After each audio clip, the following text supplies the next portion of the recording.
Hey guys, Alexander here, and welcome back to my channel.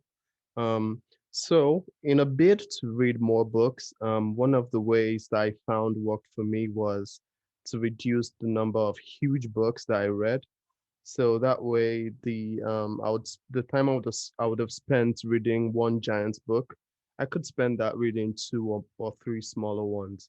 Um, Now I think everyone should read whatever interests them, and the size of the book should not be too much of a factor when it comes to what you read. It's not a race, right? However, I think that some people do not have the patience for large books. So, I thought to share some of the short books that I really, really enjoyed. Something to consider also is that because a book has a small page count, does not necessarily mean that you finish it faster than something with, say, a higher page count. The way the story is paced also counts and plays a part. I also think it matters if whether or not you're engaged with the story. That being said, here are some of the short reads that I enjoyed.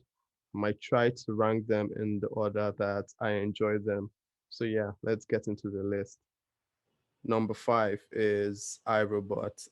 This book is written by Isaac Asimov, and it's this one's a classic, and it's one of the most influential science fiction books. It's about 220 something pages, if I remember correctly. It's a short story collection, but most of the stories are joined together by a single overarching story, which is an interview with a doctor who is talking about her work on robots. I really enjoyed reading this, and though I thought it was very, very thought provoking, it explores themes of psychology and how science and specifically robots could become, even though they are very um, good help to us, they could become like a threat to our society. One of the most interesting things about the stories is how the three laws govern robots. So the first law is that a robot may not injure a human being or by inaction allow a human being come to harm. The second is that a robot must obey any order given to it by a human, except where such an order goes against or is in conflict with the first law. And the last one is that a robot must protect it. A robot must protect its existence as long as this protection doesn't conflict with law one or two. And so, with all these laws, you would think that there will be no problems and no conflict will arise, but still, some do. And the book was really, really good. I thought it was really, really philosophical and I enjoyed it a lot. I think the only downside to this book is that it's a collection of short stories, and as such, you are bound to enjoy some more than others. So yeah, I think that's also something to consider if you want to pick this one up. But I really, really, really enjoyed it. Number four is The Giver by Lois Lowry. Now, this is the only book on this list that I own in hard copy. It should be somewhere here. Oh, there it is.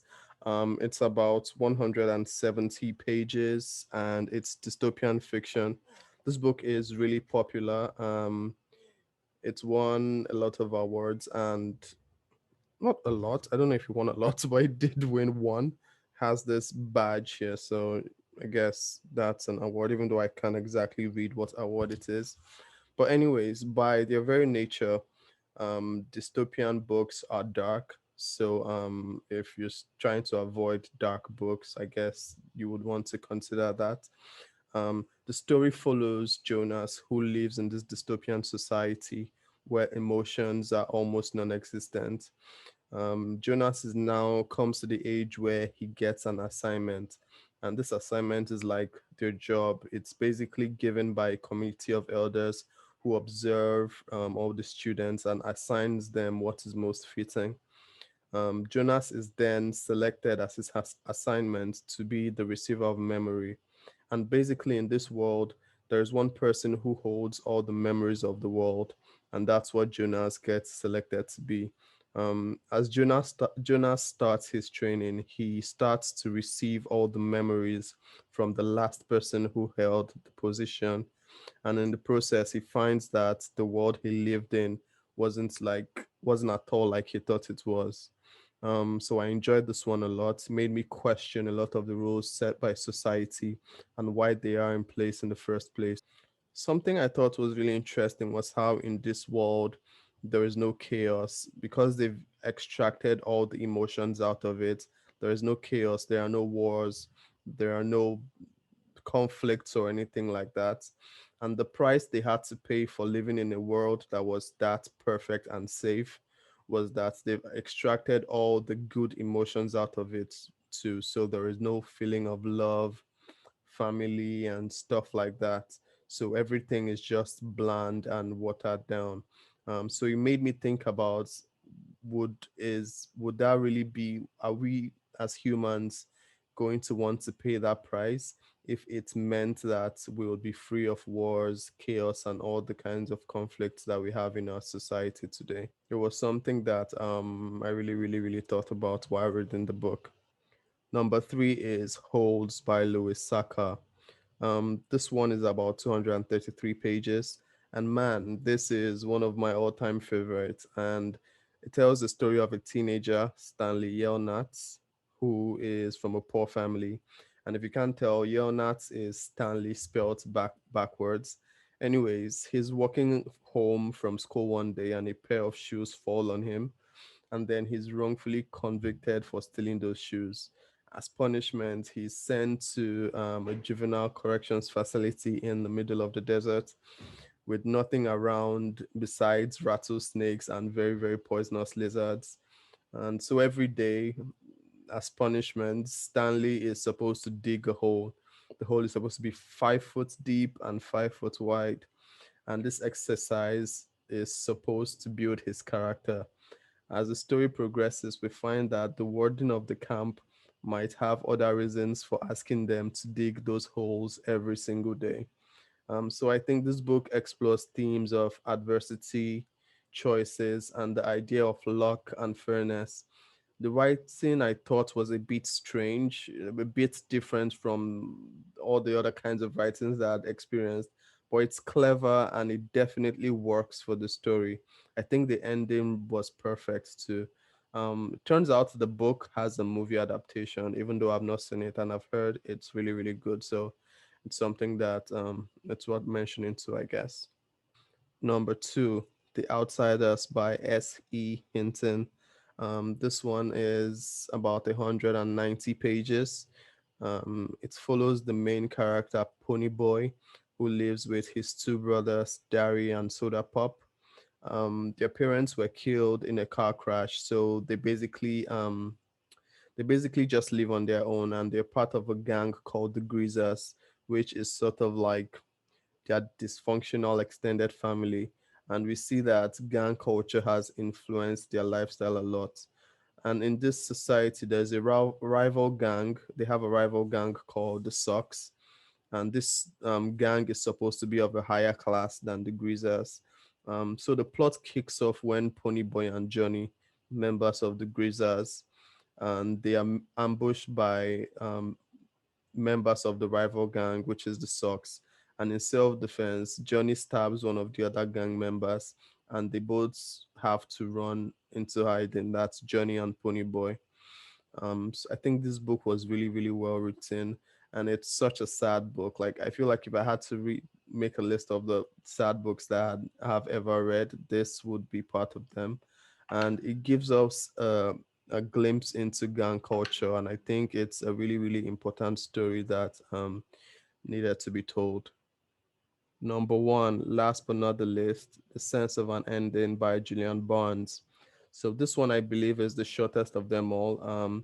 It's won the Booker Prize in 2011 or 2010. Not entirely sure. But yeah, it did win the Booker Prize, and it follows the story of a middle-aged man. The book is separated into two parts. The first part takes place in the past and explores the protagonist's coming of age story and his first romantic interest. And the second part takes place in the present, and Here, the protagonist has to face memories of his past and the choices he made.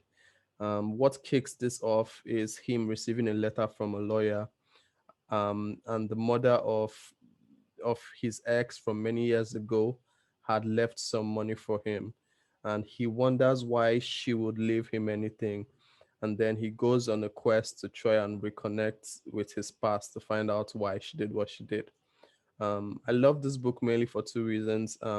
First was the fact that the story felt like a puzzle that I was trying to piece together, and it definitely kept me engaged throughout the story. The best part of it for me was that even when I thought I had figured out the puzzle or what the story was or what the ending was going to be, I was totally wrong. And the second thing I found that I loved about the book was I found myself highlighting a lot of sentences in the book. It was so well written, and there were just so many quotes that stuck out to me. And I would often find myself reading sentences again and again just to make sure that I understood them well enough. I definitely loved this one. I would read it again if I had the time, but I probably wouldn't. But yeah, anyways, that's all. Tell me if you like short books. If you do, are there any that you would recommend? Let me know in the comments. But yeah, like, share, subscribe, and all that good stuff. I'm currently reading Anxious People by Frederick Bachman. So I should be back with a review of that very soon. Yeah. Until next time, guys. See ya.